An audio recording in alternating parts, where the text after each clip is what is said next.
On surnomme notre Terre la planète bleue et pour cause, l'eau recouvre 72% de sa surface.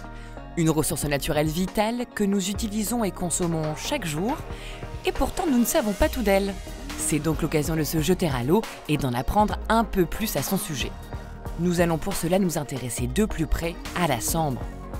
La première question que l'on peut se poser, d'où provient l'eau que je consomme ? Sur le territoire de la Sambre, les réserves d'eau souterraines, appelées aussi nappes phréatiques, se trouvent autour de Dourlers et de Bachan. Elles permettent au territoire d'être autonome en eau puisque 90% de l'eau consommée provient de nos sous-sols. Et si l'eau est gratuite, pourquoi dois-je payer une facture ? Effectivement, l'eau est un bien commun gratuit, mais c'est le fait de la rendre potable et de l'acheminer jusqu'à notre robinet qui représente un coût. Notre facture comprend également 2 redevances, l'une pour l'eau usée et l'autre pour l'eau potable. Versées aux agences de l'eau, elles leur permettent de financer les projets de préservation de nos ressources en eau.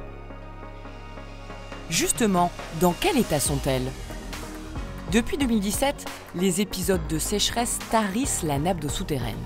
Concernant nos cours d'eau et plans d'eau, tous à leur niveau sont impactés par la pollution.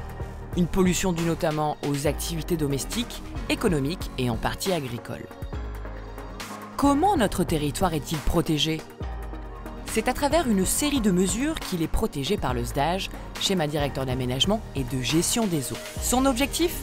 Restaurer à l'horizon 2027 la qualité des eaux des deux Alpes et de la Sorgue, en limitant par exemple l'érosion des sols, en protégeant les champs captants ou en améliorant les réseaux d'assainissement sur Maubeuge. À mon échelle, comment puis-je participer à leur préservation ? Nous pouvons tous, à notre échelle, y participer, en limitant par exemple notre utilisation de produits polluants ou en gérant d'éventuelles fuites dans la maison.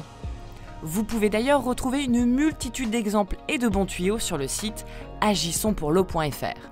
Alors rejoignez-nous, likez, partagez et agissons ensemble pour protéger nos ressources en eau.